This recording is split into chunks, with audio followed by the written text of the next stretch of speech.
Membacakan siaran pers Mahkamah Agung. Bismillahirrahmanirrahim. Sikap Mahkamah Agung terhadap dugaan suap atau gratifikasi tindak pidana korupsi pada Pengadilan Negeri Jakarta Pusat. Jakarta, Humas MA, 14 April 2025. Menyikapi rilis pers penyidik tindak pidana khusus Kejaksaan Agung RI pada hari Sabtu tanggal 12 April dan Minggu 13 April 2025 terkait dugaan tindak pidana suap atau gratifikasi dalam penanganan perkara CPO di Pengadilan Tipikor pada Pengadilan Negeri Jakarta Pusat, Mahkamah Agung menyampaikan hal-hal sebagai berikut. 1. Mahkamah Agung menghormati proses hukum yang dilakukan oleh Kejaksaan Agung terhadap Ketua Pengadilan Negeri Jakarta Selatan dan Majelis Tipikor, Majelis Hakim Tipikor pada Pengadilan Negeri Jakarta Pusat. Sepanjang itu tertangkap tangan karena hakim dapat dilakukan tindakan penangkapan dan penahanan atas perintah Jaksa Agung dengan persetujuan Ketua Mahkamah Agung. Pasal 26 Undang-Undang Nomor 2 Tahun 1986. Kita semua wajib menghormati asas praduga tidak bersalah selama proses hukum berlangsung. Hakim dan panitera yang telah ditetapkan sebagai tersangka dan dilakukan penahanan akan diberhentikan sementara. Jika telah ada putusan yang berkekuatan hukum tetap, akan diberhentikan tetap. Perkara CPO di Pengadilan Tipikor pada Pengadilan Negeri Jakarta Pusat adalah terkait dengan 3 perkara yang masing-masing terregister pada tanggal 22 Maret 2024 dalam perkara nomor 39441 Pitsus TPK/2024 PN Jakarta Pusat dengan terdakwa korporasi yang tergabung dalam Permata Hijau Group, Wilmar Group, dan Musim Mas Group. Perkara tersebut ditangani oleh majelis yang sama dan telah diputus pada tanggal 19 Maret 2025 dan pada tanggal 27 Maret 2025 penuntut umum telah mengajukan kasasi. Majelis hakim yang terdiri dari D sebagai ketua majelis dengan hakim anggota adalah ASB dan AM telah menjatuhkan putusan yang pada pokoknya menyatakan para terdakwa terbukti melakukan perbuatan yang didakwakan kepadanya sebagaimana didakwakan dalam dakwaan primer maupun subsidiar penuntut umum, akan tetapi perbuatan itu bukanlah merupakan suatu tindak pidana. Untuk itu para terdakwa dilepas dari segala tuntutan hukum. 6. Putusan Pengadilan Tipikor pada Pengadilan Negeri Jakarta Pusat tersebut belum berkekuatan hukum tetap karena penuntut umum telah mengajukan upaya hukum kasasi pada tanggal 27 Maret 2025 setelah berkas kasasi lengkap. Pengadilan Tipikor pada Pengadilan Negeri Jakarta Pusat akan segera mengirimkan berkas kasasi ke Mahkamah Agung secara elektronik. Mahkamah Agung sangat prihatin atas peristiwa yang terus mendera dunia peradilan di saat Mahkamah Agung sedang berbenah dan melakukan perubahan dalam mengelola dan menjalankan peradilan untuk mewujudkan peradilan yang bersih dan profesional. Pagi tadi, pimpinan Mahkamah Agung RI menyelenggarakan rapat pimpinan atau RAPIM dengan agenda pembahasan revisi SK KMA RI nomor 48/KMA/SK/2/2017 tentang pola promosi dan mutasi hakim pada 4 lingkungan peradilan. Badan Pengawasan Mahkamah Agung telah membentuk satuan khusus, tugas khusus, Satgasus untuk melakukan evaluasi secara menyeluruh terhadap kedisiplinan, kinerja, dan kepatuhan hakim dan aparatur terhadap kode etik dan pedoman perilaku pada 4 lingkungan peradilan di wilayah hukum DKI Jakarta. 10. Mahkamah Agung segera menerapkan aplikasi penunjukan majelis hakim secara robotik smart majelis pada pengadilan tingkat pertama dan tingkat banding sebagaimana telah ditetapkan di Mahkamah Agung untuk meminimalisir terjadinya potensi judicial corruption. Jakarta, 14 April 2025, juru bicara Mahkamah Agung Yanto, Kepala Biro Hukum dan Humas Mahkamah Agung Dr. Subandi SHMA. Ya, ini tadi Rapim, hasil Rapim yang saya bacakan ya. Demikian ya. Silakan. Baik. Kita sudah mendengar apa siaran pers dari Mahkamah Agung. Ada 10 poin disampaikan tadi oleh Yang Mulia Profesor Yanto, dan ini merupakan hasil dari rapat pimpinan apa yang disampaikan oleh juru bicara tadi. Barangkali ada pendalaman, pertanyaan, kami beri kesempatan kepada rekan-rekan media untuk disampaikan. Satu, baju merah di belakang, nanti sebutkan nama, asal media.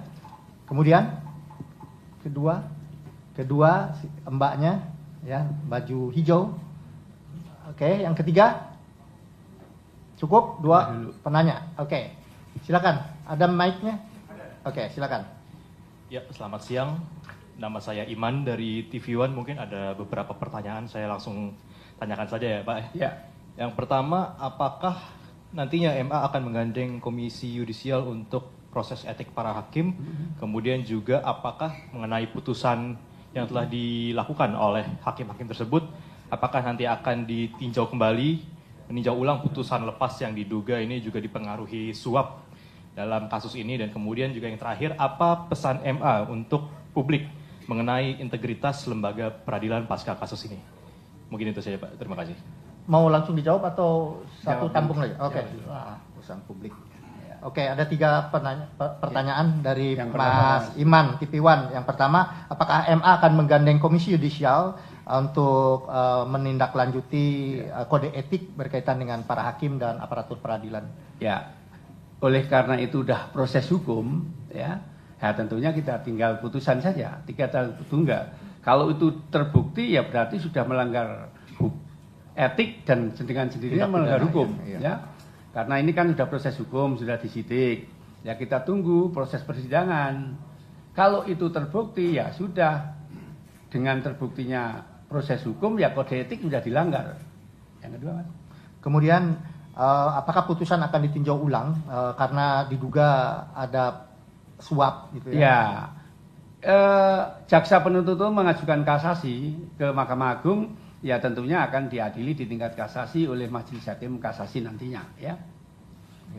Yang ketiga, bagaimana pesan Mahkamah Agung untuk publik berkaitan dengan integritas Mahkamah Agung, ya. hakim dan aparaturnya? Berkali-kali pimpinan Mahkamah Agung ya, intinya Yang Mulia Pak Sunarto berkali-kali intinya selalu mengingatkan untuk tidak transaksional dan memberi contoh untuk hidup sederhana, yaitu beliau juga kalau ke daerah nggak mau lagi disediain VIP room, kemudian kalau kunjungan dekat selalu dia rombongan pakai AS, ya untuk mengurangi juga pengawalan dan sebagainya.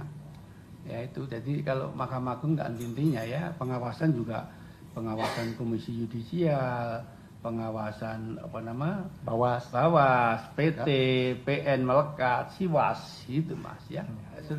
Satgasus tadi sudah dibentuk, mulai besok mulai bisa dilihat baju-baju Bawas Satgas sudah beroperasi di PN-PN. Ya. Oke, itu tambahan.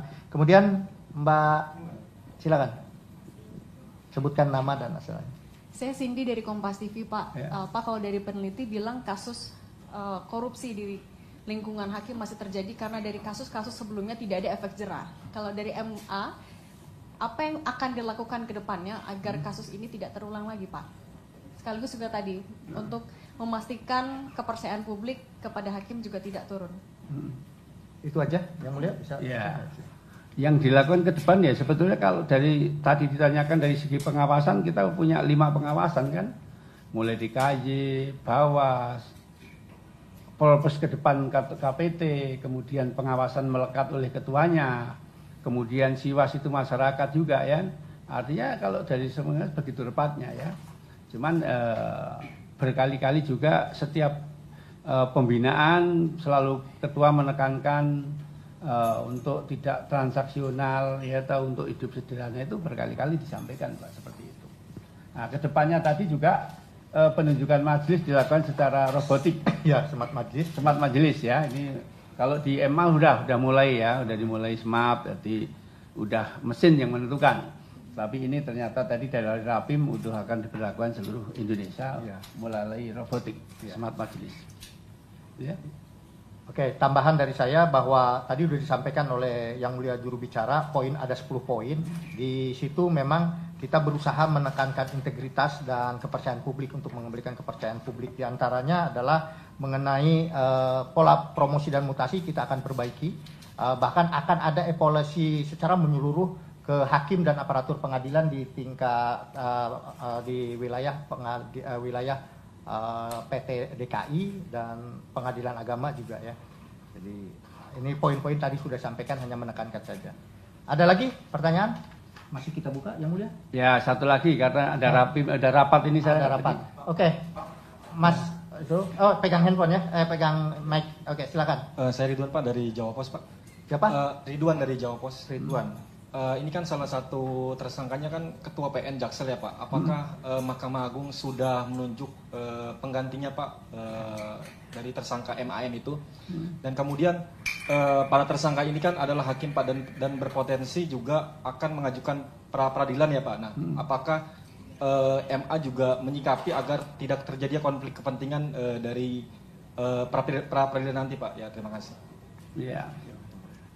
Kalau pengganti ya karena ada wakil kan, sementara wakil biasanya kan itu ada Rapim atau TPM ya, lugu Rapim TPM. Jadi pimpinan pengadilan itu ketua dan wakil. Dalam hal ketua beralangan, wakilnya yang melaksanakan tugas ya.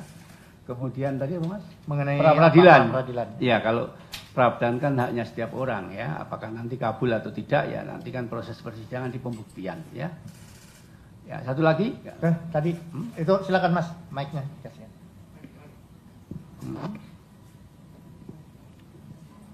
Petugas tolong diberikan mic-nya.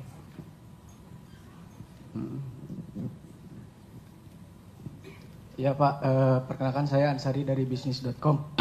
Izin bertanya terkait upaya MA meminimalisir korupsi di yudisial melalui penunjukan hakim dengan sistem robotik. Nah itu mungkin boleh dielaborasi lagi bagaimana proses penunjukan hakimnya.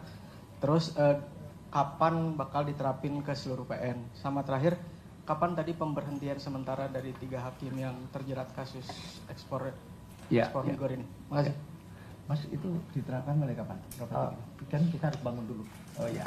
Jadi robotik tadi kan baru hasil Rapim tadi ya. Kalau Mahkamah Agung kan sudah. Tadi hasil Rapim itu akan dipersiapkan dulu alatnya. Ya segera dilaksanakan. Nah, terus kemudian apa tadi?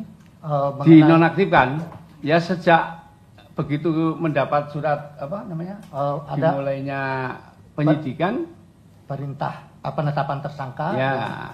Kita sedang meminta penetapan tersangka dan penahanannya dari kejaksaan ya. Dengan penetapan penahanan dan penetapan tersangka maka akan segera diusulkan ke Presiden untuk pemberhentian sementara ya. Ya. Jadi kita sedang menunggu penetapan tersangka dan surat perintah penahanan dari kejaksaan untuk nanti menjadi lampiran diusulkan pemberhentian sementara kepada Presiden. Mengenai smart majelis boleh Yang Mulia saya tambahkan. Mengenai smart majelis itu memang tadi juga dibahas di rapat pimpinan, ada 2 unsur di sana. Kita ingin memperbaiki, pertama dari sisi sumber daya manusia di mana ketua pengadilan harus dipilih orang yang berintegritas dan profesional ya, integritas bersih dan profesional. Di situ melalui sumber daya manusianya. Yang kedua dari sistemnya juga kita perbaiki, yaitu menggunakan aplikasi tadi sehingga secara ini istilahnya penunjukan majelis itu bukan berdasarkan pesanan tapi langsung secara otomatis robot akan menentukan ketika ada perkara masuk siapa hakimnya. Nah gitu oleh robot bukan oleh manusia lagi. Nah, itu sistem robotik. Sedangkan mengenai kapan sistem ini akan diberlakukan, kita harus membangun dulu aplikasinya ya. Butuh waktu untuk memproses pesan dari pimpinan tersebut. Demikian Yang Mulia. Ya, itu ya. Jadi di samping itu juga untuk menjadi pimpinan di kelas 1A Khusus harus ada rekomendasi dari bawah. Oh ya, rekomendasi dari bawah Ya. dan ada ini yang mulia apa personal garansi. Ya. Harus ada personal garansi yang menjamin Ya. bahwa dia berintegritas. Ya. Kalau ada satu kali ya, kalau enggak ya Mbak E, ya. Mbak siapa itu? Satu lagi. Ya.